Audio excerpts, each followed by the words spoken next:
네, 안녕하세요. 경제 뉴스를 읽어주는 남자 이건입니다. 자, 우리 몸에서 체온 조절을 가장 못하는 부위가 바로 이 목이라고 합니다. 오늘 체감온도 영하 18도라고 합니다. 목도리 꼭 하고 나가시기 바랍니다. 헤드라인부터 보시겠습니다. 파이낸셜 뉴스입니다. 전기요금 4% 오른다. 전기요금이 1월 14일부터 평균 4% 오릅니다. 이번 요금 인상은 1년 5개월여 만에 네 번째입니다. 한국경제입니다. 인수위원회 취득세 감면 추진. 대통령직 인수위원회가 작년 말로 종료된 취득세 감면을 추진합니다. 현재 2%에서 1%로 낮추는 내용의 지방세 특례 제한법 개정안을 대표 발의했습니다. 서울경제입니다. 고용시장 구직폭이 20만 명 넘어. 그동안 불황에도 취업이 늘었던 고용시장에 한파가 밀려왔습니다. 일자리를 찾는 게 쉽지 않게 되자 취업을 아예 포기하는 취업 포기자도 크게 늘었습니다. 아시아경제입니다. 가계대출 2개월 연속 증가. 가계대출이 연속 증가 추세를 이어갔습니다. 다만 전년 동기 대비 증가율은 15개월째 둔화세가 지속되고 있습니다. 네, 파이낸셜 뉴스부터 보도록 하겠습니다. 전기요금이 1월 14일부터 평균 4% 오른다는 소식입니다. 어떻게 올랐나 보니까요. 크게 주택용은 2%, 산업용은 4.4%, 일반용은 4.6%, 농사용 3%, 심야전력 5%로 정해졌습니다. 또한 계약전력 300kW 이상으로 요금 수준이 비슷한 일반용과 산업용을 통합을 합니다. 그리고 앞으로 산업 환경의 변화와 용도별 소비자 간 형평성 등을 고려해서 원가에 기반을 둔 전압별 요금 체계로 제도를 개선할 예정인데요. 특히 합리적인 전력 사용을 유도하기 위해서 일반용과 산업용 계약 전력 300kW 이상에 적용하는 계절별 시간대별 차등 요금제를 5월부터 일반용과 산업용 고압 사용자 전체로 확대한다고 합니다.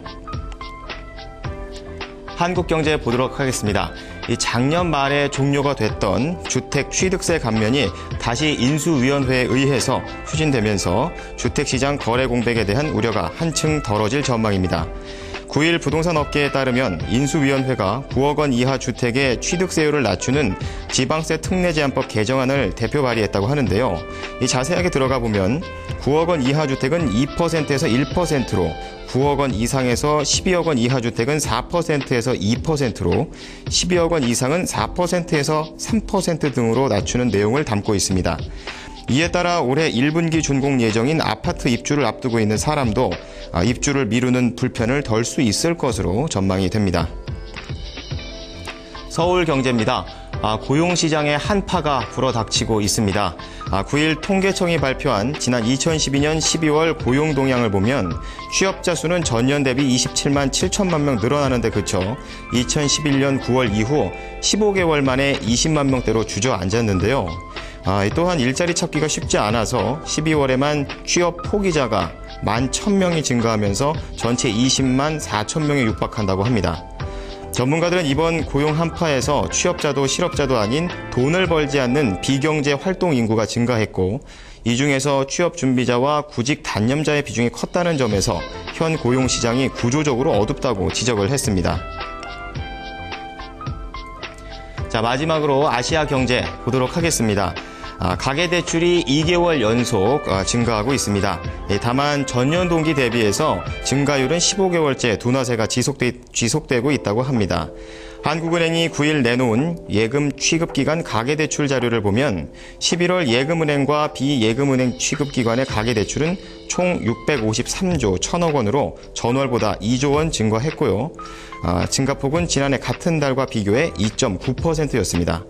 좀 더 들여다보면 예금은행의 가계대출은 1조 1천억 원 늘어난 462조 4천억 원으로 10월에 비해 증가폭이 줄었고 상호저축은행이나 새마을금고와 같은 비예금은행 취급기관의 가계대출은 190조 7천억 원으로 6천억 원에서 9천억 원으로 증가폭이 확대가 됐습니다.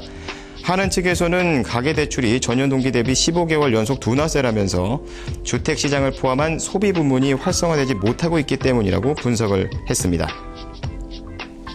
자, 이제 주말 얼마 남지 않았으니까요. 오늘도 힘내시기 바랍니다. 경제 뉴스를 읽어주는 남자였습니다.